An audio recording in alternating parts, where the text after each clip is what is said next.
cliff. So I grew up in Old Hickory, Tennessee, and we used to climb down this cliff into Old Hickory Lake, and we'd done it a ton of times. And so one day I slip and fall. So my friend that I'm with, he goes and gets my mom. There was a guy fishing in a boat down in the lake, and so he sees me, and he gets me into the boat. And then he takes me over to some stairs, which he had to be like, why didn't he just use these stairs? I mean, they were right next to that cliff. Like, it didn't even make sense. There was two guys at the bottom of the steps, and he goes, hey, this kid fell. Can you carry him up? So they carry me up, and my mom's in an ambulance in her pajamas. My dad, who I think everybody knows now is a magician, and he's doing a show in a full tuxedo. So when they get to the hospital, the doctor starts talking to my parents. I mean, my mom looks homeless. My dad's in a tuxedo. It looks like they're divorced and someone's not paying child support.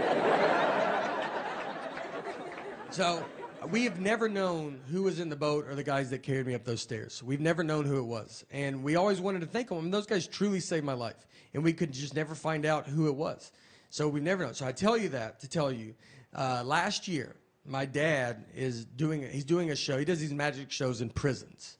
So he's doing a show in a prison. And during the show, one of the inmates just stands up and says, I know your son, which is probably not the best place as a father to hear that. Just like, I know your boy. He keeps his mouth shut. He's good people. So my dad, he goes, hey, he's like, all right. He goes, how do you know my son? And he was one of the guys that carried me up those stairs that day. I mean, I promise, I was 12 years old, and we've never known who carried me up those stairs. And it was him and his brother, and then his brother saw me on the Tonight Show and was like, that's that kid that we carried up those stairs that day. So it's pretty crazy. And so since then, I've been actually bringing him out to shows, and I'm going to bring him out tonight. And no, he's not here. He's in prison. But, yeah. Sorry. Yeah, trust me. Look, he would love to be here, trust me. I mean, yeah, he'd kill to be here, to be honest. But there's one day I'll get him. I did find out why he was in prison, which was crazy. So it was that same day. They just carried a body down those stairs. And you can imagine the frustration to then be handed another body. And yeah, and you're like, dude, are you serious right now? Like, we just did this, man, you know?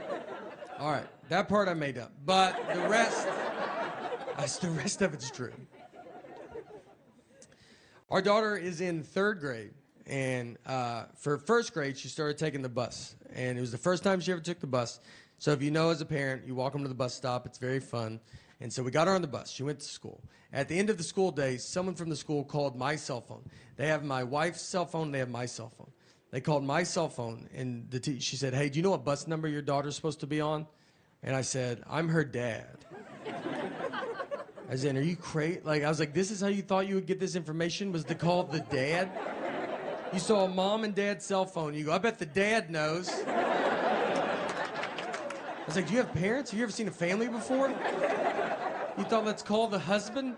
Unless there's 2 husbands, you should never call a husband a day in your life. I would rather you ask a lady that doesn't know her. I think she could get to the bottom of it quicker than I can. I had to go get her. I go, all right, I'll come get her. Tell me the name of this school and I'll come get her. Where does she go? A lot of kids, when you pack lunches now, you got to be careful because a lot of kids have peanut allergies now. And our daughter actually has cashew allergy with tree nuts. And so I don't know what tree nuts are, but it could kill my daughter. The doctor just goes, can't have tree nuts, and that's it. He left. And I was like, we'd love to know. I don't know where nuts came from, but apparently they come from 2 different places, and one of them's a tree. I feel bad. I'm here. Look, I want to defend all these kids with peanut allergies. I don't think they get defended. They get yelled at by adults. We got a lot of adults addicted to peanuts in this country. And they're furious. I haven't had peanuts in forever. You could take peanuts out of my life, I don't think I would notice. And we just have, adults are yelling at these children like they chose it. Like when they were born, the doctor goes, hey, do you want to be a nightmare to everybody? Every scenario is life and death. You ever been on a plane? They just announce it. These planes just serve pretzels and be done with it. But they try every flight. If they can't, they just go, all right, everybody, can't have peanuts today because that loser kid right there. And these grown-ups are booing them. I mean, they're just, the only reason I'm on the flight is for the peanuts. I don't even know where it's going. We're doing homework, too. Our daughter's starting to bring it all home. Homework's fun. First and second grade was awesome. Third grade, you're like, okay. They throw some stuff in, you're like, oh, all right. All right. It's, okay. Learning it earlier than we used to, huh? I don't even know if that's true, but... She brought home Common Core math. That's fun. It's a new math they invented. No heads up, just give it to parents that never learned it. It's just a whole new, I mean, it's unbelievable. Why when they bring it home, you gotta watch a 40-minute YouTube video on Common Core math. I don't even understand it. If you know it, if you don't know Common Core, it's just a new math. And the goal of Common Core is to use one sheet of paper for every problem. You just want to keep breaking the problem down. You put the problem at the top, and it just keeps going. And then what's even funnier is you see old math in the middle of it. As you break it down, old math gets in there, and you're like, oh, just do that at the top. I don't even know what we're doing. And it's not like old math isn't working. I mean, old math's doing, I don't get incorrect change everywhere just going, this stupid old math. It's a long way to get at the same answer. I told my wife, I go, it feels like if you knocked on my front door and I opened it, and you said, can I come in? And I was like, do you mind walking in and coming in through the back door? And you'd be like, does the front door not work? I'm like, no, it works. I use it. A lot of people still use it. But the new way is to go jump the fence and come in the back and meet me at this same spot. Well, even though I make fun of Common Core, I have learned stuff from elementary homework, which is embarrassing. I'm 41. My daughter's 8. Nothing should ever come out of her mouth that I'm like, what? What was that? I learned when to use a or an in a sentence. I mean, I didn't know that there was a rule in play. I thought you felt it out, you know? You just go, that feels right, and that's what you do. I do the same thing with a comma. I never known where a comma's supposed to go. If I feel a comma's coming, I try to get out of that sentence so bad. I mean, and if I can, I just put a comma and see if someone says something, you know? If they're like, is that a comma? I'm like, isn't my comma button has been sticking on my phone.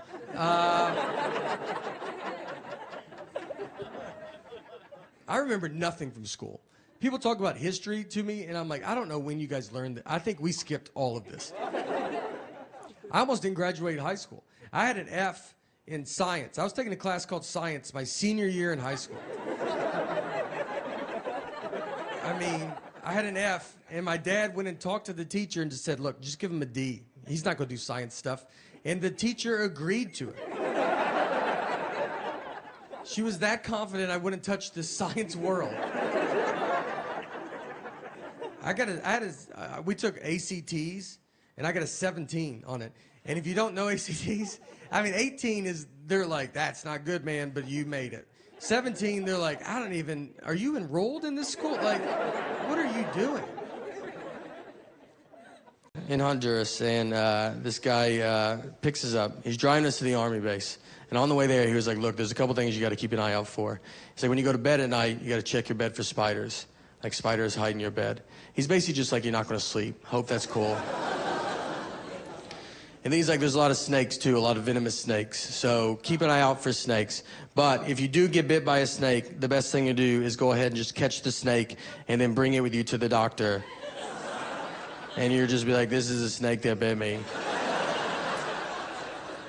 And I was like, what? I'm not going to do that part of it. Like, you may catch a snake, dude? I've never caught a snake in my life. And you want to get bit, then I got to get it together and catch a snake for the first time? I was like, it's not going to go good. He's going to keep biting me. That's all that's going to happen. And he was like, it doesn't matter. You've already been bit. And I was like, what? Do you even know what a snake is? Because it completely matters. There is a huge difference between one bite and probably 30 bites. Which is what we will be at if I try to catch this snake. Like, who told you to say this? The snake? Is that who you asked?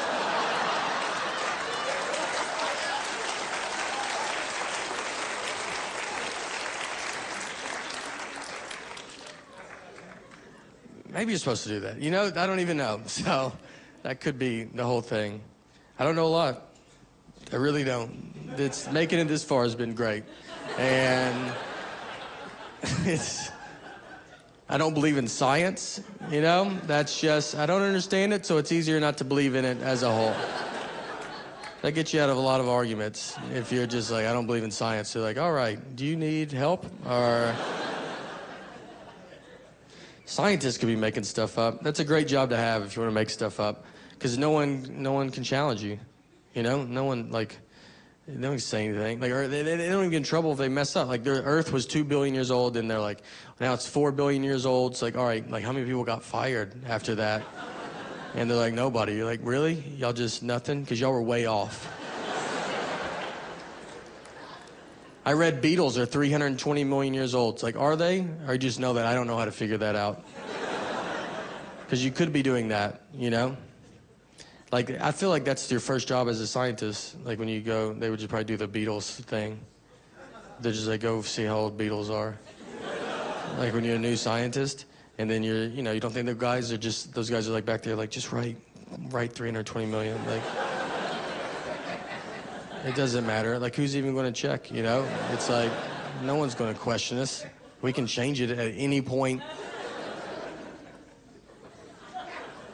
Pluto, Pluto's not a planet. Or it might be a planet. I don't know. They change it every 5 seconds. The last I heard, it's not. And that's like crazy. That's when I would left science. When I was like, I'm out. You can't do that. You can't jam Pluto down my throat my whole life. And then the second I get out of school, you're like, we were just kidding about Pluto. It affected me. In elementary school, I got a C- on a test because I forgot to put Pluto. And turns out I should have got above an A. That's what I should have got. Yeah.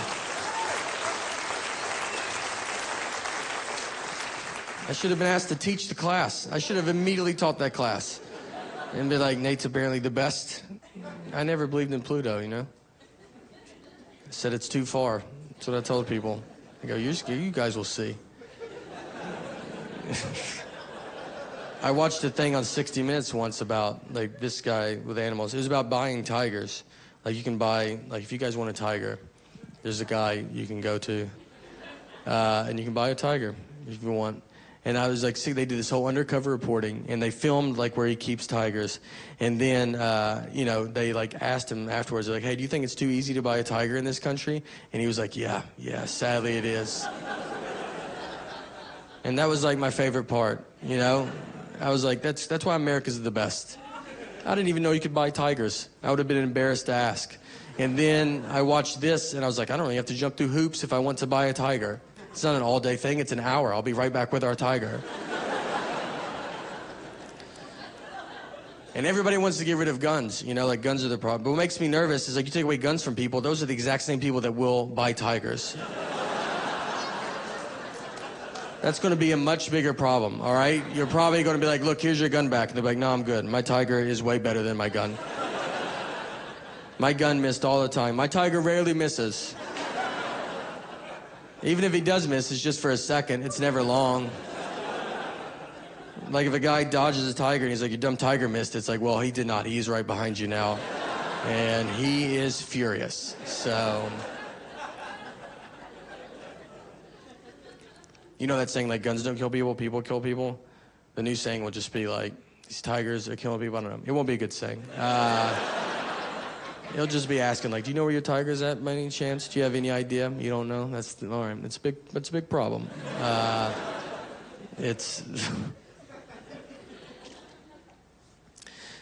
love doing comedy, though. It's great.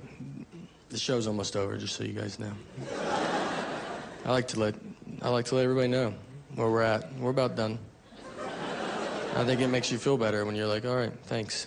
Like, how many movies you go to, and then you're just like, geez, this is taking forever. And if a guy, like, popped in the screen and was like, it's about to wrap.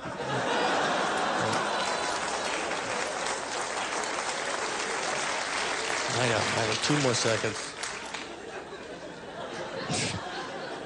And you're like, thanks, man, that was, you know.